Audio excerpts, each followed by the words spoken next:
Welcome to leader stock. మనం ఆంధ్రప్రదేశ్ రాష్ట్రానికి తెలంగాణ రాష్ట్రంలో ముఖ్యంగా హైదరాబాద్ నుంచి ఎవరైనా వెళ్తుంటే మొదటగా కనిపించేది, మొదటగా పలకరించే నియోజకవర్గము జగ్గయ్యపేట. ఈ నియోజకవర్గం గురించి పెద్దగా ఇంట్రడక్షన్ అవసరం లేదు. ఎందుకంటే హైదరాబాద్ నుంచి వెళ్తున్నప్పుడు మెయిన్ రోడ్ మీదనే జగ్గయ్యపేటకు సంబంధించిన బోర్డు కానివ్వండి, అది కానీ ఇన్వైట్ చేస్తుంటుంది. జగ్గయ్యపేట అన్న దాన్ని మనం చూసినప్పుడు భౌగోళికంగా ఆంధ్రప్రదేశ్ రాష్ట్ర సరిహద్దుగా ఉన్న నియోజకవర్గమైనా సరే దానికి చారిత్రాత్మకంగా కూడా చాలా గొప్ప విశిష్టత అయితే ఉంది. ఎందుకంటే బౌద్ధారామంగా దీనికి ఆల్రెడీ పేరుంది. అంతేకాకుండా 3వ శతాబ్దం నుంచే ఈ ప్రాంతానికి సంబంధించిన ఒక స్పెషల్ ఇంట్రడక్షన్ అయితే ప్రతి ఒక్కరికి ఉన్న నేపథ్యంలో జగ్గయ్యపేట గురించి మనం మాట్లాడుకోవాలి. అదే సందర్భంలో జగ్గయ్యపేట ప్రస్తుత వైఎస్ఆర్సీపీ సమన్వయకర్తగా ఉన్న తన్నీర్ నాగేశ్వరరావు గురించి కూడా ఇవాళ మనము లీడర్ స్టాక్లో మాట్లాడుకోబోతున్నాం. ముఖ్యంగా ఒక సరిహద్దు జిల్లాగా, సరిహద్దు నియోజకవర్గంగా ఉన్న ఈ ప్రాంతంలో ఉన్న అడ్వాంటేజెస్ ఏంటి, డిసడ్వాంటేజెస్ ఏంటి, అంతేకాకుండా ఇప్పటికే మనం చూస్తాం. ఇంతకుముందు సాధ్యన ఉదయభాను అక్కడ ఎమ్మెల్యేగా ఉన్నారు. అప్పుడు జరిగిన పరిణామాలు, ఇప్పుడు శ్రీరామ్ తాతయ్య ఎమ్మెల్యేగా వచ్చిన తర్వాత అక్కడ జరుగుతున్న పరిణామాలు, వాటన్నిటి గురించి కూడా ఖచ్చితంగా చూసుకోవాలి. ఎందుకంటే గత ప్రభుత్వంలో ఈ ప్రాంతం ఏదైతే ఉందో అది వైఎస్ఆర్సీపీకి కంచుకోటగా ఉంది. ఆ తర్వాత శ్రీరామ్ తాతయ్య గెలిచిన పరిస్థితుల్లో వైసీపీ అలాగే టీడీపీకి అది సమాన అవకాశాలు ఉన్న ఒక నియోజకవర్గంగా మనం చూస్తూ ఉంటాం. ఈ నేపథ్యంలో అక్కడ ఏం జరుగుతుంది అన్న డిస్కషన్ ఖచ్చితంగా అవసరం అవుతుంది మనకి. అంతేకాకుండా కేడీసీసీ చైర్మన్గా గతంలో పనిచేసి విజ్ఞాన్ విద్యా సంస్థలను స్థాపించిన తన్నీర్ నాగేశ్వరరావు ఓవైపు విద్యావేత్తగా, మరోవైపు రాజకీయవేత్తగా కూడా ప్రత్యేకమైన ఒక స్థానాన్ని అయితే సంపాదించుకున్నారు. ఇప్పుడు వైఎస్ఆర్సీపీకి నియోజకవర్గ సమన్వయకర్తగా ఉన్నారు. అధికారంలో ఉన్నప్పుడు ఆ పదవులు అలంకరించడం అన్నది ఈజీనే, కానీ ఇప్పుడు అధికారం కోల్పోయి పార్టీ ఇబ్బందుల్లో ఉన్నప్పుడు ఇలాంటి ఒక అవకాశం కలిగినప్పుడు ఆ అవకాశాన్ని ఎలా ఉపయోగించుకుంటున్నారు, రాబోయే కాలంలో వైఎస్ఆర్సీపీని ఆ నియోజకవర్గంలో కానివ్వండి, ఆ జిల్లాలో కానివ్వండి ఎలా ప్రజలకు దగ్గర చేసే ప్రయత్నం చేస్తే ఇవన్నీ కూడా మనం డిస్కస్ చేసుకోవాల్సిన అంశాలు. ఈ మధ్యకాలంలో మనం అబ్జర్వ్ చేసి శ్రీరామ్ తాతయ్య ఆ ప్రాంతం నుంచి ఎన్నికయ్యారు. అంతేకాకుండా ఆయన చంద్రబాబు నాయుడుకి అత్యంత సన్నిహితులుగా చెప్తూ ఉంటారు. ఈ మధ్యకాలంలో కొన్ని ఆరోపణలు వినిపిస్తూ ఉన్నాయి. అందులో ముఖ్యంగా అక్కడ శాండ్ కానివ్వండి, బియ్యానికి సంబంధించి కానివ్వండి, మట్టి మాఫియాకి సంబంధించి కొన్ని వెంచర్లకు సంబంధించిన ఆరోపణలు కూడా వినిపిస్తున్న నేపథ్యంలో ఆయన కూడా దానికి సమాధానం చెప్పుకోవాలి.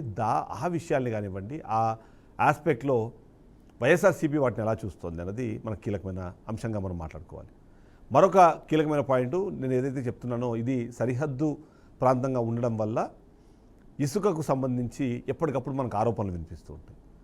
సరిహద్దు దాటి అవి వెళ్ళిపోతున్నాయి, సరిహద్దు దాటి ఇసుక వేరే రాష్ట్రాలకు తరలిపోతుంది అనే డిస్కషన్ జరుగుతున్న నేపథ్యంలో దాన్ని అరికట్టాల్సిన అవసరము రాష్ట్ర ప్రభుత్వానికి ఎంత ఉంది, అధికారులు ఏం చేస్తున్నారో దాని మీద కూడా డిస్కస్ చేయాలి.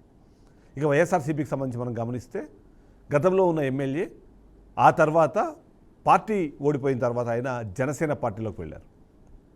జనసేన పార్టీకి ఇప్పుడు జిల్లా ఇన్ఛార్జిగా ఉన్నారు. సో వచ్చే ఎన్నికల్లో కూటమి కంటిన్యూ అవుతే అక్కడ టీడీపీనా లేకపోతే జనసేన ఎవరికి అధికారం అది అక్కడ పోటీ చేసే అవకాశం దక్కుతుంది. ఒకవేళ అవకాశం దక్కిన నేపథ్యంలో ఉదయభాను స్ట్రాటజీ ఎలా ఉంటుందన్న డిస్కషన్ కూడా మనం చేయాల్సిన అవసరం ఉంది. ఈ నేపథ్యంలో తన్నీర్ నాగేశ్వరరావు ఆయన రాజకీయ ప్రస్థానము, ఆయన ప్రయాణంలో ముందున్న సవాళ్ళు ఏంటి, ఇవన్నీ కూడా మనము డిస్కస్ చేద్దాం. ఓవరాల్ చూసి వాళ్ళ లీడర్ స్టాక్లో ఆయన ప్లానింగ్ ఎలా ఉంది, ఆయనకు పార్టీ నుంచి సపోర్ట్ ఎలా ఉంది, ఆల్రెడీ ఇప్పటికే ఉన్న క్యాడరు ఆయనకి ఏమాత్రం సహకరిస్తోంది, అక్కడున్న లీడర్ ఇప్పుడు జనసేనలకు వెళ్ళిపోయిన నేపథ్యంలో వైఎస్ఆర్సీపీలో ఉన్న క్యాడర్ ఏమైనా సరే జనసేనకు కన్వర్ట్ అయిందా, ఒకవేళ అలా కన్వర్ట్ అయిన నేపథ్యంలో ఆయన ఎలా వాళ్ళందరినీ తిరిగి పార్టీలో తీసుకొచ్చే ప్రయత్నం చేస్తే ఇవన్నీ కూడా మనము డిస్కస్ చేసుకోవాల్సిన కీలకమైన అంశాలుగా మనము చూడాల్సింది. ఒక విద్యావేత్తగా ఉన్న వ్యక్తిగా విద్యార్థులతో కానివ్వండి, విద్యార్థుల తల్లిదండ్రులతో కానివ్వండి ఎక్కువ ఇంటరాక్షన్ ఉండడం ఒక అడ్వాంటేజ్గా మారుతున్న నేపథ్యంలో రాష్ట్రంలో ఇప్పుడు కూటమి ప్రభుత్వం ఇప్పుడు తీసుకొస్తున్న నిర్ణయాలు వాటి కారణంగా ఏం జరుగుతుందన్నది అయితే మనం చూడాలి. అయితే మనం మాట్లాడుకున్నట్టుగా జగ్గయ్యపేట అన్నది భౌగోళికంగా చూసినా, అక్కడున్న పరిస్థితుల దృష్ట్యా చూసినా సరే ఒక ప్రత్యేకమైన నియోజకవర్గం మనం చూడాలి. అందులో ముఖ్యంగా తెలంగాణ రాష్ట్రం నుంచి ఆంధ్రప్రదేశ్ రాష్ట్రానికి హైదరాబాద్ నుంచి ఎవరైతే ప్రయాణిస్తున్నారో వాళ్లకు మొదటగా హాయ్ చెప్పే నియోజకవర్గం అంటే అది ఖచ్చితంగా జగ్గయ్యపేట. సో జగ్గయ్యపేటకు సంబంధించిన ఆ ప్రత్యేక పరిస్థితులు, అంతేకాకుండా అక్కడ గత ప్రభుత్వ హయాంలో వైఎస్ఆర్సీపీ అధికారంలో ఉన్నప్పుడున్న ఎమ్మెల్యే ఎవరైతే ఉన్నారో ఆయన ఇప్పుడు జనసేన పార్టీలోకి వెళ్ళిన నేపథ్యంలో అక్కడ ఒక ఇంట్రెస్టింగ్ పాయింట్ అయితే మనకు కనిపిస్తుంది. ఈ నేపథ్యంలోనే మనము వైఎస్ఆర్సీపీకి సంబంధించిన నియోజకవర్గ సమన్వయకర్త తన్నీర్ నాగేశ్వరరావు గారు మనతో పాటు లైవ్లో జాయిన్ అయ్యారు. ఒకసారి ఆయనతో మాట్లాడే ప్రయత్నం చేద్దాము. అక్కడ ఉన్న పరిస్థితులు ఏంటి, ప్రస్తుతం ఉన్న అవకాశాలు ఏంటి. నమస్తే నాగేశ్వరరావు గారు. నమస్తే అండి సార్. మనం చూసినట్టు నియోజకవర్గానికి సంబంధించి చూసినప్పుడు నేను ముందు నుంచి చెప్తున్నట్టుగా ఒక సరిహద్దు నియోజకవర్గం మనకు కనిపిస్తుంది. ఆంధ్రప్రదేశ్ రాష్ట్రానికి అలాగే తెలంగాణ రాష్ట్రానికి అది సరిహద్దులు ప్రాంతంగా ఉంది. సో అక్కడ మీకు అడ్వాంటేజెస్ డిసడ్వాంటేజెస్ చాలా ఉంటాయి. సో మీరు గమనించిన పాయింట్స్తో మనము షో స్టార్ట్ చేద్దాం. మీరు చెప్పినట్టుగా జగ్గయ్యపేట నియోజకవర్గం అంటే తెలంగాణకు సరిహద్దు, గేట్వే ఆఫ్ ఆంధ్రప్రదేశ్గా NH-65లో మొట్టమొదటి తగిలే నియోజకవర్గం మందే. తెలంగాణ నుంచి ఆంధ్రప్రదేశ్కి రావాలి, విజయవాడ, అమరావతికి వెళ్ళాలంటే సరిహద్దు జగ్గయ్యపేటే కాబట్టి గేట్వే ఆఫ్ ఆంధ్రప్రదేశ్గా జగ్గయ్యపేటకు ఒక ప్రత్యేకమైన గుర్తింపు ఉంది. ఇది భౌగోళికంగా చూసుకుంటే పక్కనే మాకు కృష్ణానది, పాలేరు ఒడ్డున జగ్గయ్యపేట ఉంటుంది. మరొక పక్క మునేరు, మరొక పక్క అటవీ ప్రాంతం విస్తృతంగా ఉంటుంది. పరిశ్రమలు విస్తృతంగా ఉంటాయి. ఇక్కడ రైల్వే లైన్ ఉంది, మాకు సిమెంట్ ప్లాంట్స్ ఉంటాయి, ఫార్మా ఉంది. ఇక్కడ రకరకాలుగా అభివృద్ధి చెందిన ప్రాంతం, చైతన్యవంతం కలిగిన ప్రాంతం, అలానే అన్ని రిసోర్సెస్ వనరులు ఉన్న ప్రాంతం ఇది. అవును సార్. సో ఎస్, ఇప్పుడు మీరు వైఎస్ఆర్సీపీ నియోజకవర్గ సమన్వయకర్తగా మీకు అవకాశం అయితే ఇచ్చారు, కానీ అదే సందర్భంలో ఒక పెద్ద ఛాలెంజ్ కనిపిస్తుంది నాకు. సామ్నేని ఉదయ్ భాను గతంలో ఎమ్మెల్యేగా పనిచేశారు, ఇప్పుడు ఆయనేమో జనసేనకు వెళ్ళిపోయారు. సో వెళుతూ క్యాడర్ని తీసుకెళ్లారా లేదా, లేకపోతే ఆల్రెడీ ఉన్న క్యాడర్ని ఇప్పుడు మీరు రక్షించుకోవడం కానివ్వండి, లేకపోతే వాళ్ళని మరొకసారి వైసీపీ వైపు లేదా వైసీపీలో ఉండేలాగా మీరు తీసుకున్న చర్యలు ఏంటి, దాని గురించి మాట్లాడదాం. తప్పనిసరిగా అంటే 2024లో అప్పటి వరకు ఒక 30 సంవత్సరాల నుంచి కాంగ్రెస్ పార్టీలో కానీ, అలానే వైఎస్ఆర్ కాంగ్రెస్ పార్టీలో కానీ ఉండి ఒక 3 సార్లు ఎమ్మెల్యేగా కంటెస్ట్ చేసి ఒక 3 సార్లు ఓటమి చెందినటువంటి ఒక బలమైన నాయకుడు మరి ఉదయ్ భాను గారు వెళ్ళిపోయిన తర్వాత వైఎస్ఆర్ కాంగ్రెస్ పార్టీ, అంటే సంవత్సరాల క్రితం జరిగింది ఇది, వైఎస్ఆర్ కాంగ్రెస్ పార్టీ మరి చుక్కాని నేను నావలాగా యావత్ క్యాడర్ మొత్తం కూడా, అప్పటికి ఎన్నికలు జరిగి కేవలం 3 నెలలే, అంటే 2024 ఏప్రిల్లో ఎన్నికలు జరిగితే సెప్టెంబర్ 26వ తారీఖున మరి వారు రాజీనామా చేసి జనసేనలో చేరడం జరిగింది. అంటే 24లో ఎలక్షన్ జరిగిన దగ్గర నుంచి కేవలం 3-4 నెలల వ్యవధిలోనే ఓటమి చెందిన తర్వాత క్యాడర్ మొత్తం కూడా మరి నడి సముద్రంలో వదిలేసి వారిని వెళ్ళటం జరిగింది. అప్పుడు క్యాడర్లో ఒక రకమైన నిస్తేజం ఉంది. అప్పటికే ఓడిపోయి సగం బాధలో ఉన్నటువంటి క్యాడరు ఇప్పటి వరకు మరి ఉన్నటువంటి నాయకుడు పార్టీ మారేసరికి ఇంకా మరి ఇబ్బందికరమైన పరిస్థితుల్లో క్యాడర్ జగ్గయ్యపేట నియోజకవర్గంలో ఉండటం జరిగింది. ఆ నేపథ్యంలోనే మరి మా ప్రీతమ నాయకులు మాజీ ముఖ్యమంత్రి వర్యులు వైఎస్ జగన్మోహన్ రెడ్డి గారు నియోజకవర్గాన్ని సమీక్షించి మరి ఆ రోజుకి 4-5 పోటీ పడినప్పటికీ కూడా సమన్వయకర్త కావాలని చెప్పి మరి నాకు గతంలో నేను మున్సిపల్ చైర్మన్గా చేయటం కానీ, అంతకుముందు కౌన్సిలర్గా పనిచేయటం కానీ, వైఎస్ఆర్ కాంగ్రెస్ పార్టీలో వివిధ విభాగాల్లో పనిచేయటం కానీ, అంతకుముందు కాంగ్రెస్ పార్టీలో కానీ, అలానే నేను 21లో గవర్నమెంట్లో ఉన్నప్పుడు సెంట్రల్ బ్యాంక్ చైర్మన్గా, కృష్ణా డిసిసి బ్యాంక్ చైర్మన్గా నాకు పనిచేసిన అనుభవం కావచ్చు. మొత్తం మీద మరి నాకు సమన్వయకర్తగా పనిచేసే అవకాశాన్ని జగన్మోహన్ రెడ్డి గారు కల్పించడం జరిగింది. రైట్, ఈ బాధ్యత వచ్చి ఆల్మోస్ట్ 1.5 year దాటుతోంది మీకు. ఇప్పుడు ఆ బాధ్యత ఎలా అనిపిస్తోంది? సంతోషంగా ఉన్నారా? అంటే ఆ బాధ్యత మీకు ఎలాంటి ఛాలెంజెస్ మీకు ఇస్తుందంటారు? వాస్తవానికి నాయకుడిగా అభివృద్ధి చెందాలంటే ప్రతిపక్షమే మరి కరెక్ట్ ప్లాట్ఫామ్ అనేది నాకు ఒక ఖచ్చితమైన అభిప్రాయం. ఎందుకంటే ప్రతిపక్షంలో ఉన్నాం కాబట్టి మనకి కావలసినంత సమయం దొరుకుతుంది. నియోజకవర్గం మొత్తం కూడా విస్తృతంగా తిరగవచ్చు, ప్రజల యొక్క కష్ట సుఖాలు తెలుసుకోవచ్చు, పార్టీని బలోపేతం చేసుకోవచ్చు, పార్టీని కూడా గ్రామ స్థాయి నుంచి పార్టీ నిర్మాణం చేయడంలో కూడా మనకి కావలసినంత సమయం దొరుకుతుంది. కాబట్టి మరి ఇది ఒక ఛాలెంజింగ్ టాస్క్ గా తీసుకుంటా నేను.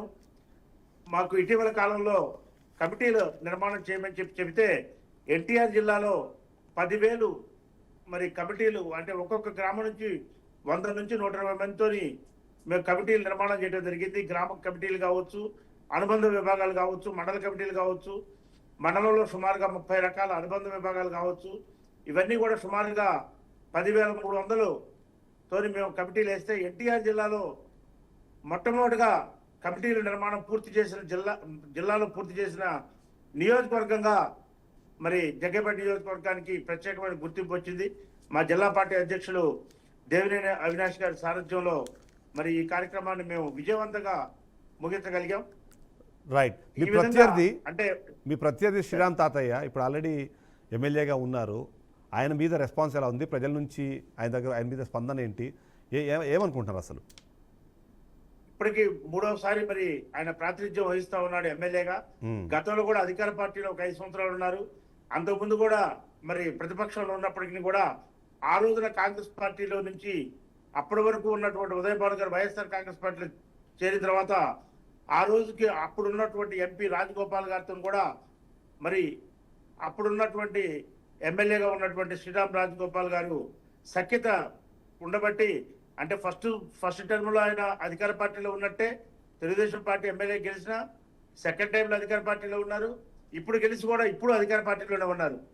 మేమేమంటామంటే ఈ జగ్గైపేట నియోజకవర్గానికి సంబంధించి శ్రీరామ్ రాజగోపాల్ గారు ఆల్మోస్ట్ 3వ పర్యాయం ఎమ్మెల్యేగా ఉండి కూడా ప్రభుత్వంలో ఉండి కూడా చేసింది శూన్యం అని చెప్పి తెలియజేస్తా ఉన్నాం. ఎటువంటి చెప్పుకోదగ్గ ఒక అభివృద్ధి కార్యక్రమం కూడా ఈ నియోజకవర్గంలో చేయలేదనేది వాస్తవం. ఈ నియోజకవర్గ ప్రజానికానికి అందరికి కూడా తెలుసు. పుష్కలంగా మీకు అంటే న్యాచురల్ రిసోర్సెస్ ఉన్నాయి, అవకాశం ఉంది. ఇలాంటి ఒక మంచి నియోజకవర్గం తన చేతుల్లో ఉన్నప్పుడు అంటే అభివృద్ధి చేయడానికి అవకాశం ఉంది. అదే సందర్భంలో రాష్ట్ర వ్యాప్తంగా దీనికి ఒక మంచి గుర్తింపు తీసుకోవడానికి అవకాశం ఉంది. ఎందుకు ఆ విషయంలో ఫెయిల్ అవుతున్నారంటారు? ఆయన మీద చాలా అవినీతి ఆరోపణలు కానివ్వండి, ఈ మధ్యకాలంలో ఈ ఇసుక దోపిడీకి సంబంధించి, ఈ బియ్యం మాఫియాకి సంబంధించి ఆ డిస్కషన్లో ఆయన పేరు బాగా వినిపిస్తుంది. ఏంటి మీ అబ్జర్వేషన్ ఏంటి? లోకల్లో ఏమనుకుంటారు దాని గురించి? ఇప్పుడు ఈ ప్రభుత్వం ముఖ్యంగా కూటమి ప్రభుత్వం అధికారంలోకి వచ్చిన తర్వాత దోచుకో దాచుకో తినుకో అని చెప్పి మా అధినేత చెబుతా ఉన్నాడు. అదే విధంగా రాష్ట్ర స్థాయిలో ఏముందో నియోజకవర్గ స్థాయిలో అదే ఉంది, నియోజకవర్గ స్థాయిలో ఏముందో గ్రామ స్థాయిలో కూడా అదే ఉంది. ఇవాళ ఈ నియోజకవర్గంలో అఫీషియల్ గా అధికారికంగా కేవలం 2 మాత్రమే గ్రావెల్ క్వారీస్ ఉన్నాయి. కానీ సుమారుగా 20 ప్రాంతాల నుంచి యథేచ్ఛగా రోజుకి 100 లారీలు మరి రియల్ ఎస్టేట్ వాళ్ళకి కానీ అదేవిధంగా ఇతర వ్యాపార సంస్థలకు కానీ ఇండస్ట్రీస్ కానీ తరలిపోవడం అనేది చూస్తా ఉన్నాం. ఎందుకు అధికార యంత్రాంగం కళ్ళు మూసుకొని ఉంటుంది అని చెప్పి మేము అడుగుతా ఉన్నాం. అంటే పాలించే పాలకుడు సమర్థుడు కానప్పుడు, పాలించే పాలకుడు ఆయనకి ఏదైనా వాటాలు అందినప్పుడు, పాలించే పాలకుడికి అందులో ఏదైనా లాలూచి ఉన్నప్పుడు అధికారులు కూడా మేనమేషాలు లెక్కేస్తూ ఉంటారు, అధికారులు కూడా పట్టించుకోరు. దానికి ప్రత్యక్ష రుజువే జగ్గైపేట నియోజకవర్గం అని చెప్పి తెలియజేస్తా ఉన్నాం. ఈ సంవత్సరాల కాలంలో ఈ గ్రావెల్ మాఫియా మీద అనేక పర్యాయాలు మేము 3 తహసీల్దారులకి చెప్తా ఉన్నాం, మైనింగ్ అధికారులకు తెలియజేస్తా ఉన్నాం, పోలీస్ డిపార్ట్మెంట్కి చెప్తా ఉన్నాం, ఆర్డీఓ గారికి కలెక్టర్ గారికి కూడా దృష్టిలో పెడితే మేము పెట్టిన రోజున ఆపుతారు. ఏమండి అనధికారికంగా ఇక్కడ గ్రావెల్ మాఫియా గ్రావెల్ తోలుతున్నారు అని అంటే ఆ రోజుకు ఆపుతారు, మళ్ళీ నెక్స్ట్ డే మామూలే. కానీ రోజు ప్రతిపక్షంగా రోజు మేము కలబడే పరిస్థితి ఉండదు, రోజు మాకు ఫీల్డ్లోకి వెళ్ళే అంత సమయం ఉండదు. కాబట్టి మరి అధికారులకు చెప్పినా కానీ పట్టించుకోని పరిస్థితి. ఎందుకంటారు అధికారులు ఎందుకు పట్టించుకోవట్లేదు అంటారు? అంటే కీలకంగా అక్కడ చూస్తే సరే మీ నియోజకవర్గానికి సంబంధించి చూసినప్పుడు కూడా టీడీపీలోంచి కూడా కీలకమైన నేతలు మీ ప్రాంతంలోనే ఉన్నారు. ఇప్పుడు ఈయన 3వ సారి గెలిచారు, 3వ సారి అధికారంలో ఉన్నారు. అయినా సరే ఇంత తప్పు జరుగుతోంది అంటే ఎందుకు ఎవరు అడ్డుకునే ప్రయత్నం చేయట్లేదు అంటారు? ఇవాళ ఈ కూటమి ప్రభుత్వంలో రెడ్ బుక్ రాజ్యాంగం అని చెప్పి లోకేష్ గారు స్పష్టంగా చెప్తున్నారండి. మీరు ఎమ్మెల్యేలుగా మీరు సామంత రాజులు, మేము రాజ్యాన్ని రాజు అయితే నా కింద ఎమ్మెల్యేలు మొత్తం కూడా సామంత రాజులు. మీరు స్వేచ్ఛగా మీకు స్వేచ్ఛ ఇచ్చాం, మీరు కావాల్సిన అధికారులు నియమించుకోండి. వాళ్ళు అవినీతి అధికారుల ఏసీబీ కేసులు ఉన్నాయా అవన్నీ తీసి పక్కన పెడితే పలానా వారు తహసీల్దార్కి కావాలంటే వాళ్ళు వేస్తారు. లోకల్ ఎమ్మెల్యే గారి లెటర్ ఉంటే చాలు. పలానా వారు ఎస్ఐగా కావాలి అంటే వారి మీద ఎన్ని అవినీతి ఆరోపణలు ఉన్నా అదే ఎస్ఐ వేస్తారు. పలానా సిఐ గారిని కావాలంటే వాళ్ళని వేస్తారు. ఇవన్నీ వేశారు కాబట్టి అధికారులు కృతజ్ఞతగా వారి లెటర్ ద్వారా పదవి తెచ్చుకున్నారు కాబట్టి, స్థానం పొందారు కాబట్టి, ఆ పోస్టులోకి వాళ్ళు వచ్చారు కాబట్టి వాళ్ళు కృతజ్ఞతగా స్థానికంగా ఉన్నటువంటి ఎమ్మెల్యే గారికి అనుకూలంగా వారి కనుసన్నల్లో వారికి లాభం జరిగే విధంగా అధికారులు చేయడం అనేది పరిపాటి అయిపోయింది. అందువల్లనే అధికారులు ఏమి కూడా గట్టి నిర్ణయం తీసుకొని ఏది కూడా చర్యలు తీసుకోకుండా ఇటు వారికి వచ్చే కమిషన్ వారికి వస్తా ఉంది, ప్రజాప్రతినిధులకు పంపిస్తున్నారు. ఈ విధంగా నీకింత నాకింత ఫిడ్ ప్రోకో అనేది ఈ నియోజకవర్గంలో అన్ని విభాగాల్లో జరుగుతూ ఉంది. కేవలం ఒక మట్టే కాదు, శాండ్ విషయానికి వస్తే కేవలం జగ్గైపేట నియోజకవర్గంలో 2 నోటిఫైడ్ క్వారీస్ ఉన్నాయి. ఉచిత ఇసుక అయినప్పటికీ కూడా ప్రభుత్వం నిర్దేశించిన క్వారీల్లో మాత్రమే ఇసుక తీసుకువెళ్ళాలి. కానీ ఈ నియోజకవర్గంలో జరుగుతుంది ఏంటంటే మల్కాపురం స్టార్టింగ్ నుంచి మునేట్లో మల్కాపురం ఇందూపల్లి, కన్నివీడు, ఆళ్ళూరుపాడు, పెనగంచిప్రోలు, సబ్బాయిగూడెం, గుమ్మడిదూరు, ఈ విధంగా శనగపాడు అన్ని క్వారీస్ నుంచి కూడా ఎక్కడైతే ఇసుక తవ్వడానికి అవకాశం ఉంటుందో అన్ని క్వారీస్ నుంచి కూడా ఇసుక వందల ట్రాక్టర్లు, వందల లారీలు ముఖ్యంగా తెలంగాణకి ఖమ్మం కానీ, కోదాడ కానీ, హైదరాబాద్ కానీ వెళ్ళటం అనేది ఇక్కడ నిత్యం జరుగుతున్న విషయమే. ఇది ఎవరికి తెలియంది కాదు. ఇది రోజు అన్ని రకాల న్యూస్ పేపర్లో వస్తూ ఉంటుంది. మీడియాలో మీలాంటి బీఆర్కే ఛానల్లో కూడా అనేక పర్యాయాలు ఈ ఇసుక దందా జరుగుతుందని. 3 రోజుల క్రితం అయితే మరి చిన్నమండవ దగ్గర ఒక ట్రాక్టర్ గుద్ది, ఒక ఇసుక ట్రాక్టర్ గుద్ది ఒక మనిషి కూడా ప్రాణాలు కోల్పోయింది.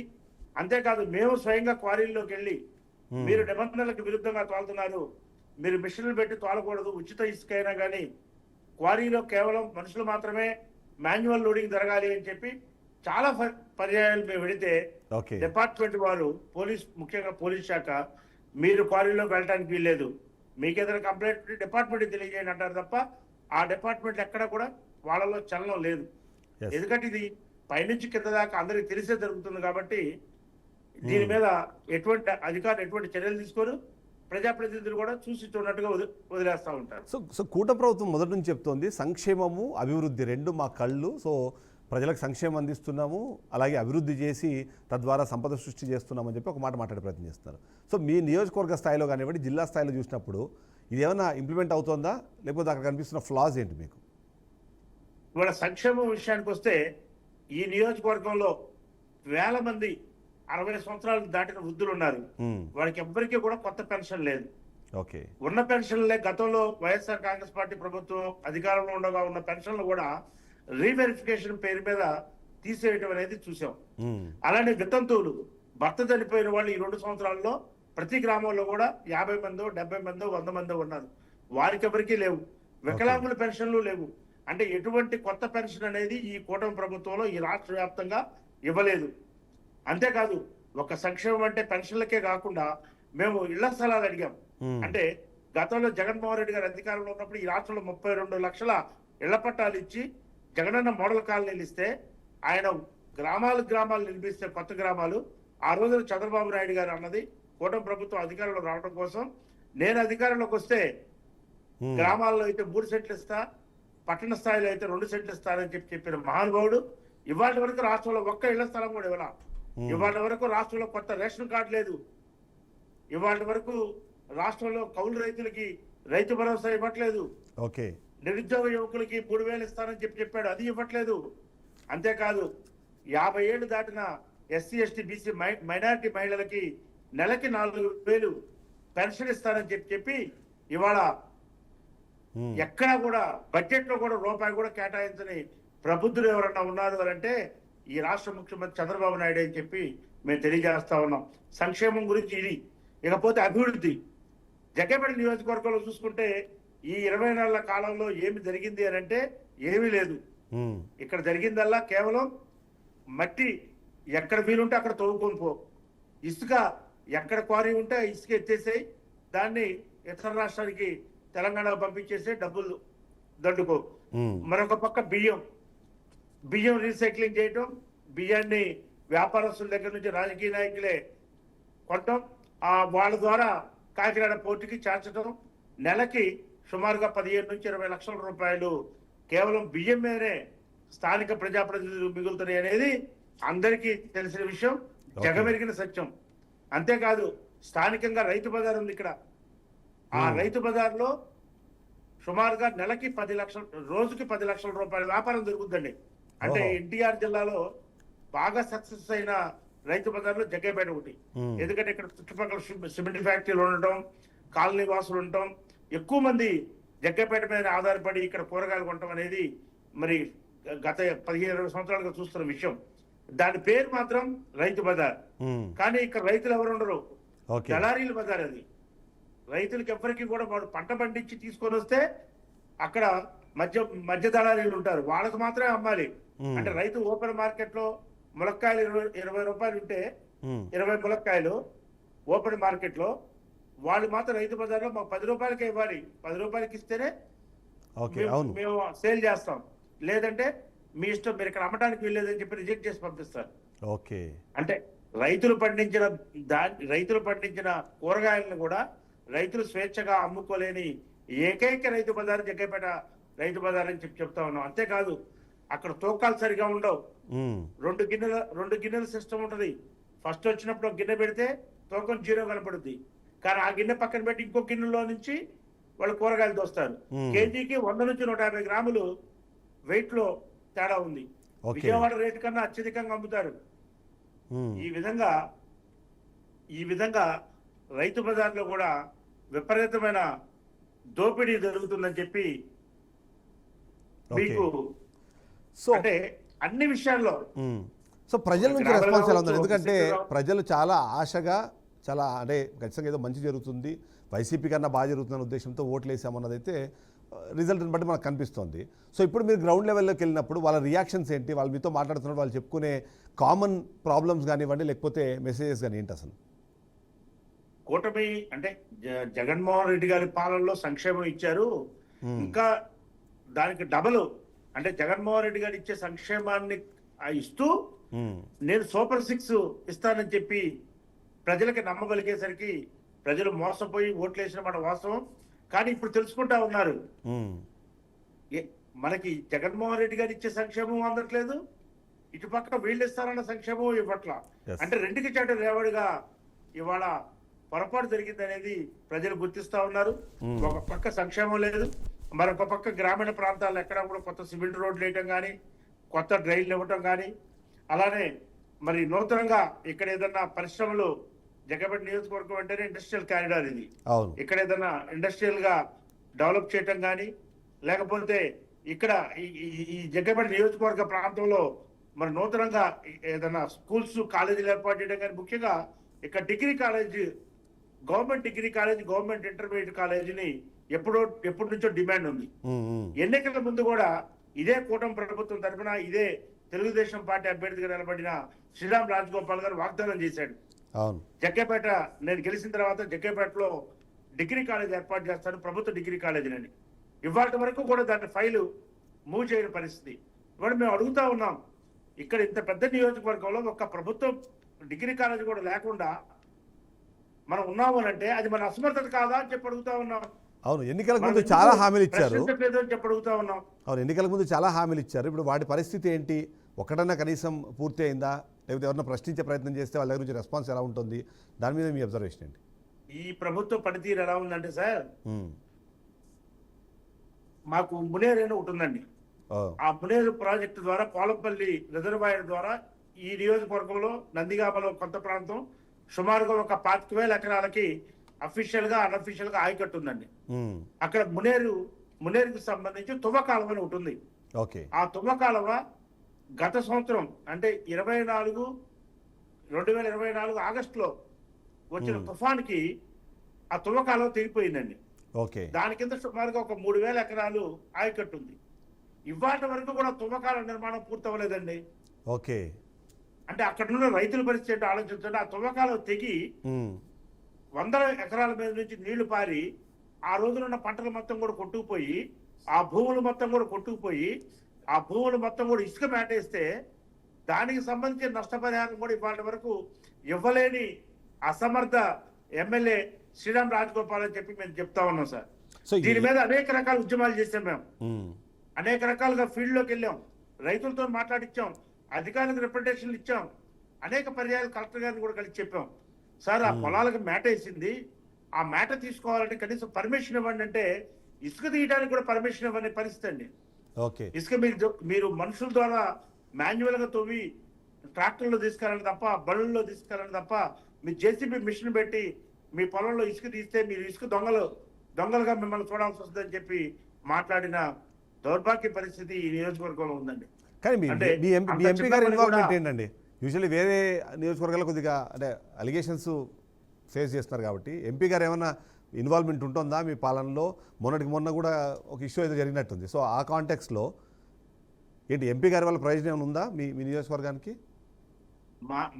మొట్టమొదటిసారి అండి మాకు ఎంపీగా గతంలో చరిత్ర తీసుకుంటే విజయవాడ పార్లమెంట్ నియోజకవర్గంలో గతంలో టీడీపీ తరఫున పనిచేశారు, కాంగ్రెస్ తరఫున అందరూ పనిచేశారు, కానీ ఎవరు కూడా ఇంత చెడు పేరు తెచ్చుకున్న ఎంపీ ఇంత తక్కువ పీరియడ్ లో ఈయన మొట్టమొదటిసారి కేశినేని చిన్ని గారేనండి. ఈయన పెట్టుబడి పెట్టాడు ఎన్నికల ముందు, లోకేష్ గారికి కావచ్చు, తెలుగుదేశం పార్టీకి కావచ్చు. ఆయన బాహాటంగా చెప్పేది ఒకటే, నేను పెట్టుబడి పెట్టాను, నేను ₹1,00,00,000 ఖర్చు పెట్టాను కాబట్టి నాకు లోకేష్ గారు ఎన్టీఆర్ జిల్లాని రాసి ఇచ్చేశారు. ఇక్కడ ఇసుక జరిగినా, గ్రావెల్ జరిగినా, లేదా అభివృద్ధి కార్యక్రమాలు జరిగినా, కాంట్రాక్ట్ ఏమైనా వచ్చినా నాకు రావాలి తప్ప, నా ద్వారా ఎమ్మెల్యేలకు వెళ్ళాలి, నా ద్వారా కింద వాళ్ళకి వెళ్ళాలి తప్ప డైరెక్ట్ గా ఎవరి ఇన్వాల్వ్మెంట్ ఇందులో లేదు అని బాహాటంగానే చెబుతూ, ఇసుక మొత్తం కూడా ఈ జిల్లా ఎన్టీఆర్ జిల్లాలో ఇసుక ఎక్కడన్నా జరిగింది అని అంటే ప్రతి నియోజకవర్గంలో కూడా ఆయనకి సంబంధించిన మనుషులు, ఆయన సంబంధించిన సంస్థలు మాత్రమే ఇక్కడ ఇసుకని మొత్తం కూడా ఇటీవల కాలం వరకు కూడా మొత్తం వాళ్లే ఇతర రాష్ట్రాలకు పంపించడం, ఇసుక మాఫియా మొత్తం చేసింది కూడా మరి ఈ స్థానిక ఎంపీ కేశినేని చిన్ని గారు అని చెప్పి మేము తెలియజేస్తా ఉన్నాం. ఈయనకి ఎక్కడా కూడా అభివృద్ధి మీద దృష్టి లేదు అసలు.